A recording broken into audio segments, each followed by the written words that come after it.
जय श्री कृष्णा। राधे राधे जी। आप सबका आपके अपने चैनल सुनीता भक्ति में हार्दिक स्वागत है। भगवान श्री हरि आपकी समस्त मनोकामनाएं पूर्ण करे। तो आइए भक्तों, भगवान श्री कृष्ण का ध्यान करते हुए आज की कथा को प्रारंभ करते हैं, जिसमें पुष्कर का महात्म्य, अगस्त्य आश्रम तथा महर्षि अगस्त्य के प्रभाव का वर्णन किया गया है। तो भीष्म जी कहते हैं कि हे ब्राह्मण, अब आप मुझे यह बताने की कृपा भी करें कि वेद वेता ब्राह्मण तीनों पुष्करों की यात्रा किस प्रकार करते हैं तथा उसके करने से मनुष्य को क्या फल मिलता है। तो इस पर पुलस्त्य जी कहते हैं कि हे राजन, अब एकाग्रचित होकर तीर्थ सेवन के महान फल का श्रवण करो।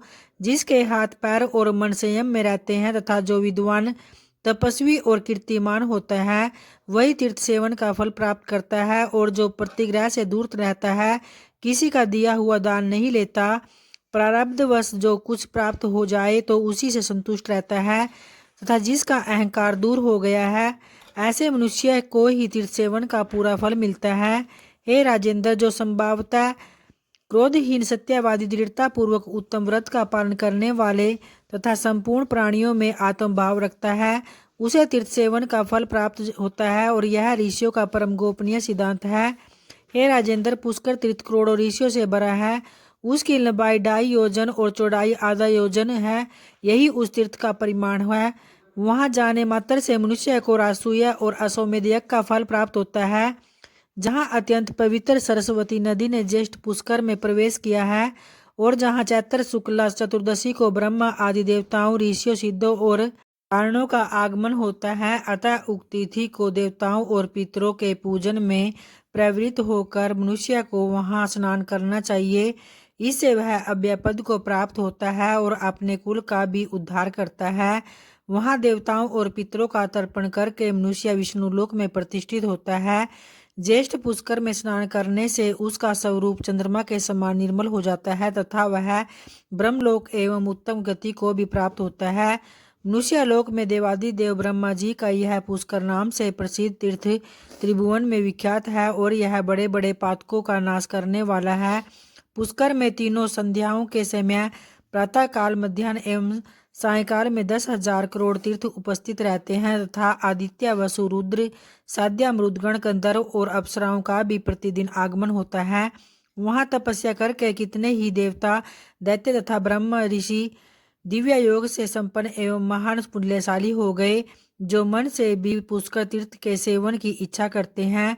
उस मनस्वी के सारे पाप नष्ट हो जाते हैं। हे महाराज, उस तीर्थ में देवता और दानवों के द्वारा सम्मानित भगवान ब्रह्मा जी सदा ही प्रसन्नता पूर्वक निवास करते हैं और वहां देवताओं और ऋषियों ने महान पुण्य से युक्त होकर इच्छानुसार सिद्धियां प्राप्त की हैं। जो मनुष्य देवताओं और पितरों के पूजन में तत्पर होकर वहां स्नान करता है, उसके पुण्य को मनीषी पुरुष अश्वमेध यज्ञ की अपेक्षा 10 गुना अधिक बतलाते हैं। पुष्करण्य में जाकर जो एक ब्राह्मण को भी भोजन कराता है, उसके उस अन्न से 1 करोड़ ब्राह्मणों को पूर्ण तृप्ति पूर्वक भोजन कराने का फल प्राप्त होता है तथा उस पुण्य कर्म के प्रभाव से वह इहलोक और परलोक में भी आनंद मानता है।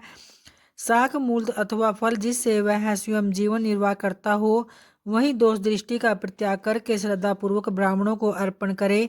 उसी के दान से मनुष्य अश्वमेध यज्ञ का फल प्राप्त करता है। ब्राह्मण, क्षत्रिय, वैश्य अथवा शूद्र सभी इस तीर्थ में स्नान आदि पुण्य के अधिकारी हैं। तो ब्रह्मा जी का पुष्कर नामक सरोवर परम पवित्र तीर्थ है।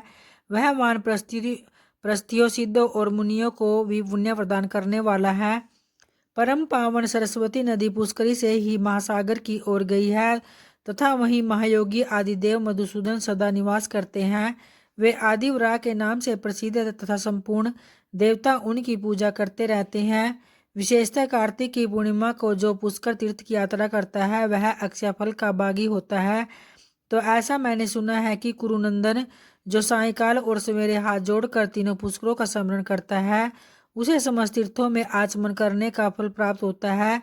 स्त्री हो या पुरुष, पुष्कर में स्नान करने मात्र से उसके जन्म भर का सारा पाप नष्ट हो जाता है।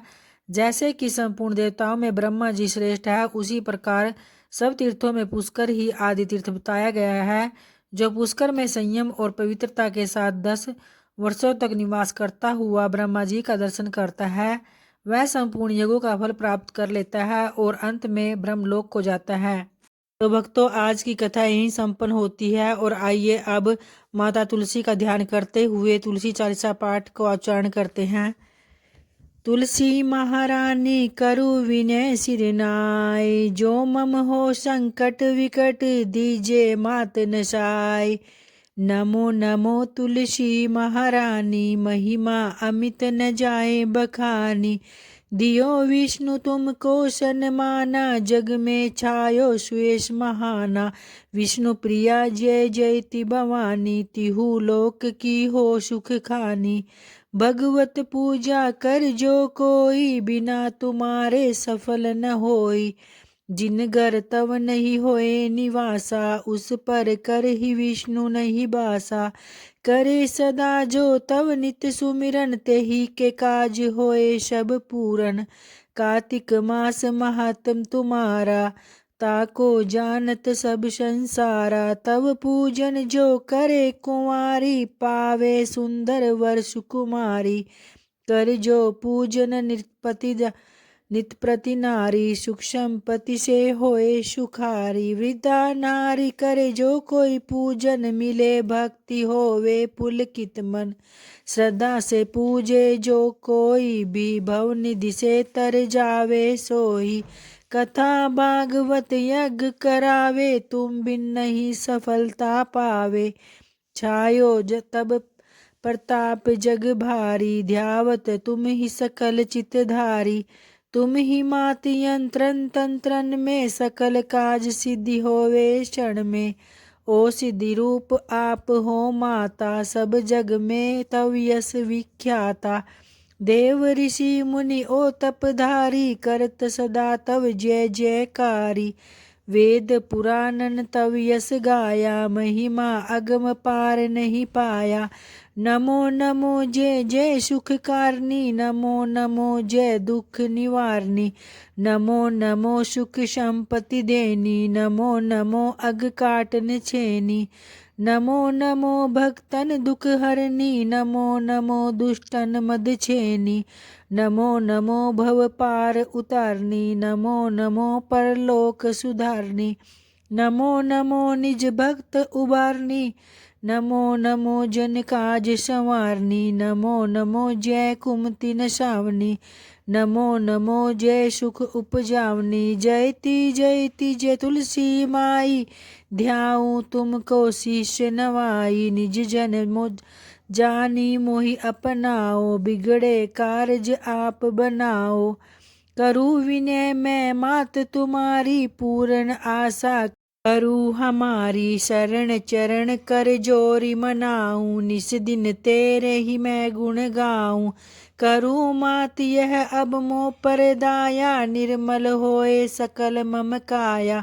मंगू मात यह वर दीप, जे सकल मनोरथ पूर्ण कीजे। जनु नहीं कुछ नेम अचारा, क्षमु मात अपराध हमारा। बरह मास करे जो पूजा, तासम जग में और न दूजा। प्रथम गंगा जल मंगवावे, फिर सुंदर स्नान करावे। चंदन अक्षत पुष्प चढ़ावे, धूप दीप नैवेद्य लगावे। करे आचमन गंगा जल से, ध्यान करे हृदय निर्मल से।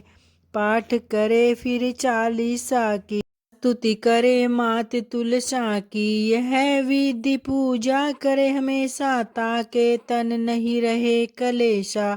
करे मास कार्तिक का साधन, सोवे नित पवित्र सिद्ध हुई जाही।